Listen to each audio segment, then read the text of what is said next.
Kadang dalam hidup ini Allah buat sesuatu terjadi pada diri kita supaya kita hanya bersandar pada Allah. Mana contoh? Musa alaihissalam. Musa hidup dia bukan main-main. Musa punya bapa ayah Fir'aun. Ayah kamu siapa? Tu orang kaya. Ayah kamu siapa? Tu orang ada kuasa. Musa, ayah kamu siapa? Fir'aun. Ayah Musa alaihissalam. Mak dia pula Asia. Sebab dia budak yang dihanyutkan dalam boks kayu di Sungai Nil. Dan Asia lama merindukan seorang anak. Hidup dia selesa.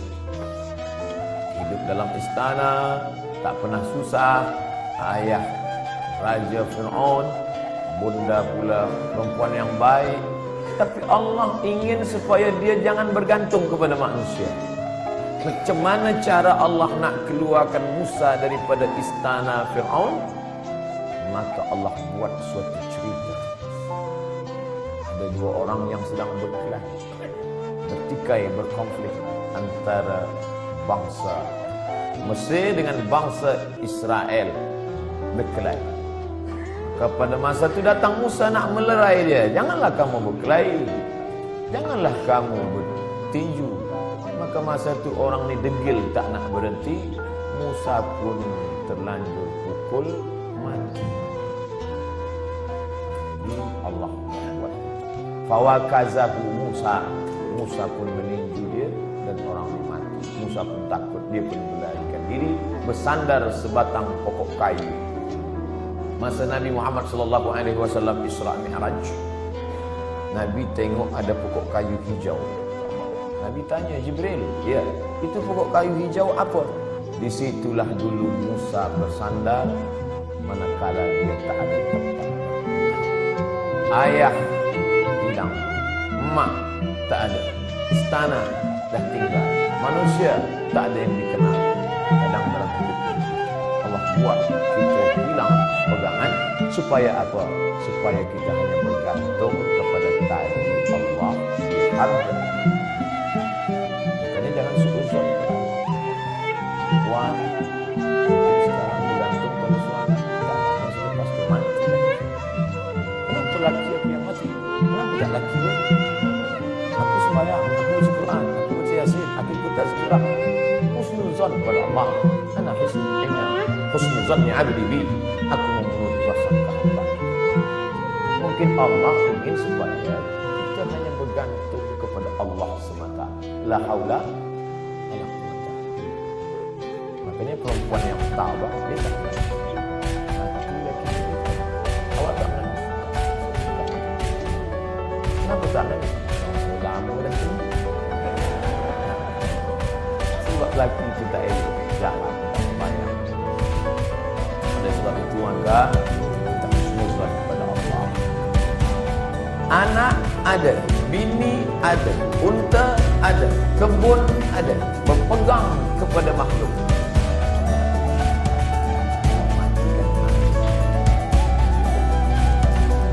Allah buat untuk lembu mati, kambing mati, tetap. Allah buat pula kebun-kebun yang hijau, menguning, layu, mati, kering, tetap.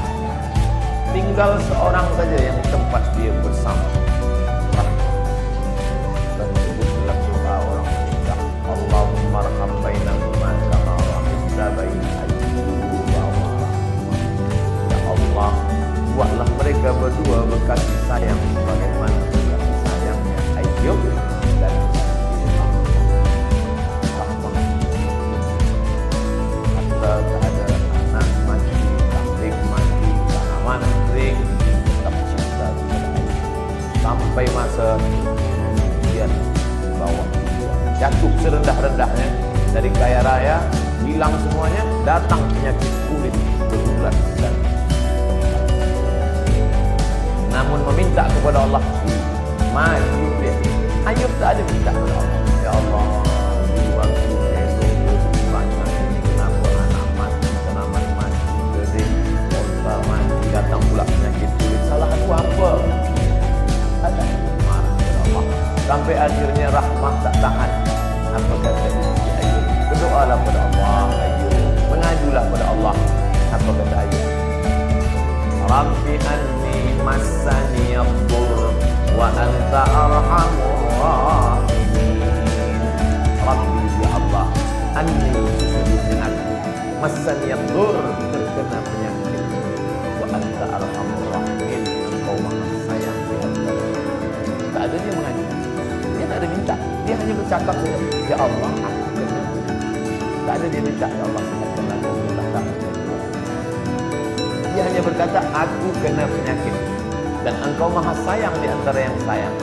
Maka saat itu aku kata Allah, urkud birijlika, tumit engkau pijakkan ke tanah, keluarlah air memancar, mughtasalun baridun, air yang sejuk, dia mandi sehat walafiat, dibalikkan Allah lagi semuanya. Bersandar, berpegang kepada, tak ada jalan lain. Hablum faqsusil qasasa, ceritakan kisah-kisah itu hai Muhammad sallallahu alaihi wasallam. Ceritakan kisah-kisah itu wahai Abdul Somad, supaya apa? La'allahum yatafakkarun, supaya manusia ni berfikir, jangan dia sangka dia saja yang diuji Allah, bahawa nabi-nabi dulu pun ujian hidupnya luar biasa. Mereka luar biasa. Kalau Ustaz Abdul Somad biasa di luar. Sumatera, di Kalimantan, di Sulawesi, di Papua, saya bagi tazkirah dua orang dalam masjid dua, di Padang, di Malaysia, alhamdulillah di dalam. Berpegang kepada Allah Subhanahu wa taala. Datang risau susah hati. Kemana risau hati nak dialamatkan? Ambil air sembahyang, menghadap kepada Allah, angkat dua tangan, Allah Akbar. Kadang ada orang ini dia nampak kita tenang, macam tak ada masalah dalam hidup, tapi dia tak sembahyang, dia tak baca Quran, dia tak berzikir. Kenapa dia tenang? Dada.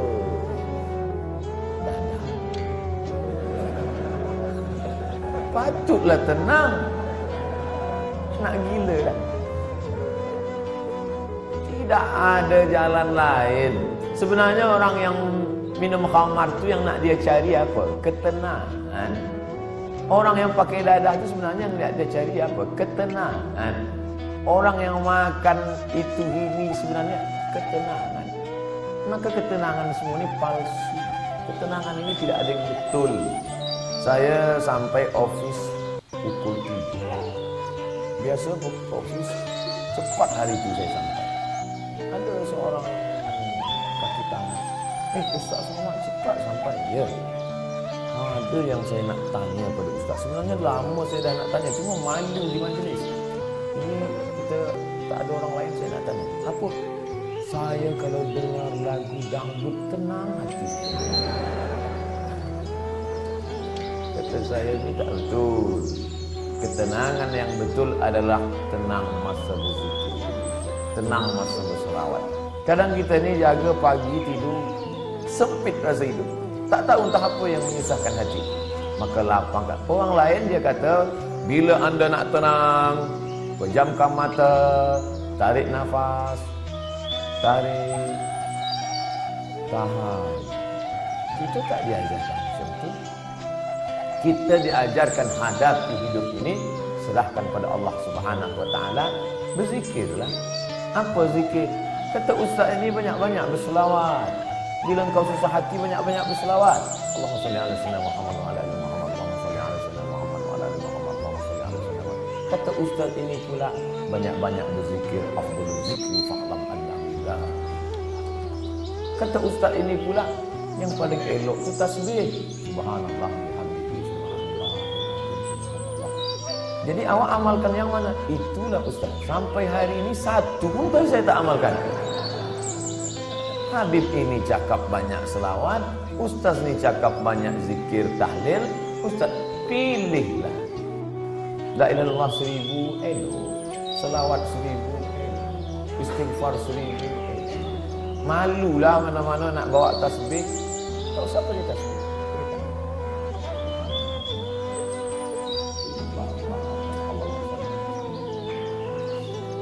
3 kali pergi umrah, 3 bawa tasbih balik, 3-3-nya tergantung di kereta. Patutlah kereta itu yang tenang. Yang punya kereta risau. Kita berzikir supaya Allah turunkan ketenangan. Letak tenang itu di mana? Di hati. Yang punya hati ini siapa? Allah. Yang menurunkan ketenangan dalam hati siapa? Wallazi anzala sakinata. Allah yang menurunkan ketenangan fi qulubil mu'minin, ke dalam hati orang yang beriman. Dalam hati itu macam kopi yang kacau balau. Tapi kemudian manakala kita begitu terasa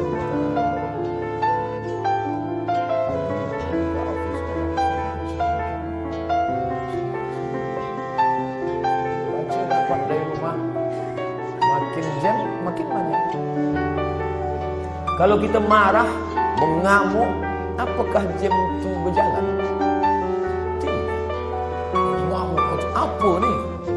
Bukan dia bergerak. Kalaulah kita mengamuk dia bergerak, tentu kita mengamuk. Kalau kita mengamuk, dia kena mengamuk. Dia tidak akan merubah apapun. Maka banyak-banyak berzikir, banyak-banyak bersuara. Apalagi kita duduk di kota besar internasional. Nak berangkat pagi, di tempat kerja telah banyak masalah. Bila lagi kita nak dapat ketenangan? Maka tak ada jalan lain kecuali Allah. Berzikir. Saya malu nak bawa tasbih, Ustaz. Okey. Ada yang Ustaz pasang macam ni. Tenang, terasa.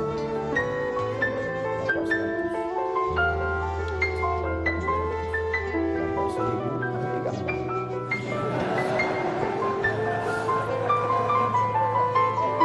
Saya upload. Alhamdulillah, dah 1000 pagi ni. Bukan itu. Kita ni beramal bukan nak tunjuk pada orang. Kita beramal untuk kita dengan Allah. Itulah yang disebut dengan hablum minallah. Merasa sunyi di tengah keramaian.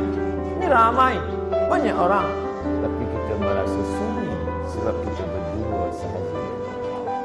Manakala kita sendiri, sunyi. Dalam kereta sunyi, tak ada orang, tapi kita pun merasa ramai. Saya Ustaz, walaupun saya balik dari office sendiri, seorang saja, tapi saya merasa ramai. Dengan siapa? Ada Michael Jackson, ada Brian Adam. Bukan dengan dia, tapi kita bersama dengan Allah. Hablum. Kira-kira orang-orang soleh itu apakah tak ada takut dalam hatinya? Sahabat-sahabat Nabi itu apakah tak ada risau dalam hati dia? Abu Bakar Siddiq bukan takut, dekat dengan Nabi. Orang pertama masuk Islam lelaki Abu Bakar, perempuan Khadijah, budak kecil Sayyidina Ali, hamba sahaya. Ini orang paling dekat. Tapi manakala dia berada di Jabal Thur dan dia tengok kaki orang kafir Quraisy sikit lagi nak tangkap, kaki dah nampak. Dan orang kafir Quraisy maaf cakap terkejut. Dia kepala dia tengok ke atas, maka tak nampak. Andai dia tengok ke bawah, dia nampak Abu Bakar. Waktu itu Abu Bakar dah tak. Apa kata Nabi sallallahu alaihi wasallam? La tahzan, innallaha ma'ana. La tahzan. Jangan cemas, jangan takut, jangan sedih. La tahzan, don't be sad. Itulah yang jadi buku bestseller yang ditulis oleh Aib Al-Quran dalam banyak bahasa, termasuk bahasa Melayu, bahasa Indonesia, ditulis asli original bahasa Arab. Jangan takut wahai Abu Bakar. Apa pelajaran yang dapat kita ambil daripada perjalanan Rasulullah sallallahu alaihi wasallam ini? Bahwa orang selevel Abu Bakar pun yang dijamin masuk surga, tetap dalam hatinya ada rasa takut, ada rasa cemas, ada rasa sedih, ada susah. Jadi kalau ada orang, aku selepas banyak berzikir ni memang tak ada takut. Awak tak usah lah Ustaz. Abu Bakar pun takut, apa lagi awak Abu. Ustaz Somad ada rasa takut? Kenapa kita hilangkan itu dengan banyak berzikir, mengusir, menghalau dia dari hati kita? Inilah yang disebut dengan Abdul. Innallaha ma'ana. Abu Bakar jangan takut.